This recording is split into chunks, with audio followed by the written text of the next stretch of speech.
heartbeat of la ilaha illallah. It had been 1 year since the gatherings of the Sufis began quietly blooming in the wintry gardens of Toronto. Like a delicate seed transplanted from distant sacred soil, our fledgling circle had just begun to take root. That spring, Ayhan Baba and Safia Anne arrived from the venerable Dergah of New York, sent with joy, sanctioned by Tosun Baba himself, to guide and nourish our growth. We took them through the city's winding streets, but truthfully it was we who were being led into gentler realms, through the doors of their smiles and the perfume of their words, which drifted upon the air like whispers from another world. Safia Anne carried the discipline of her past, a former military officer in the Qasim Pasha officers' quarters, stern yet noble, precise as a compass pointing toward truth. Ayhan Baba, in contrast, was as soft as spring rain. His voice carried stories like rose petals, light, fragrant, full of compassion. He was a grandfather of the spirit. For the next 3 years, they returned to us again and again, like the moon to its orbit, and trained us in the ways of the path. May God's light embrace them. Now let me tell you of one night in particular. It was a Saturday evening in the home of Nezi Bey, a singer who, like us, had stepped into dervishhood the year before, in 1984. His home had become our humble tekke, and that night the sobet ran deep into the hours. Around 1 o'clock, Ayhan Baba gently said, "Children, let us rest for a few hours. We'll rise at 5 for the dawn prayer." We lay down in the hush of the room. Some time later I stirred. What time is it? I thought, but the room was pitch black, so dark I couldn't see the brother beside me. I remembered that Mehmet wore one of those new glowing watches. In a whisper I asked, "Mehmet, what time is it?" 4:45, he replied softly.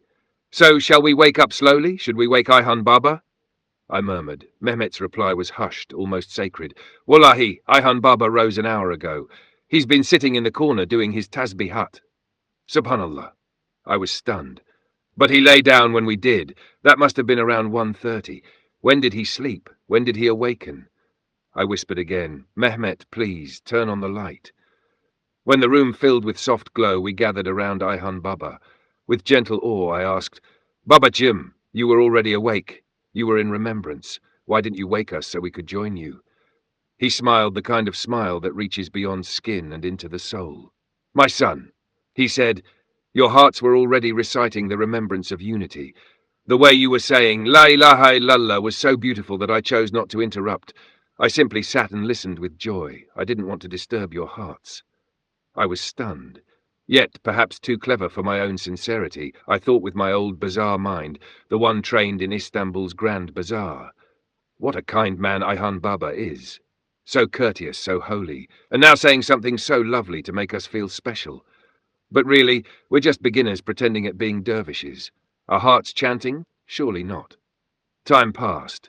They returned to New York. And then, one morning, something happened. It was a few days later, near dawn.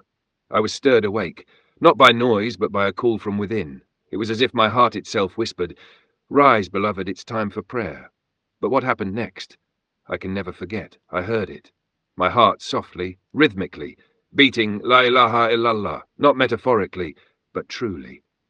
I leaned closer, listening again. Yes, with the faintest physical sound, like a gentle drum, it repeated, bum, bum, La ilaha illallah. I was in awe. I sat up, overwhelmed.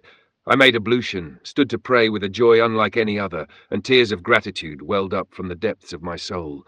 40 years have passed since that moment.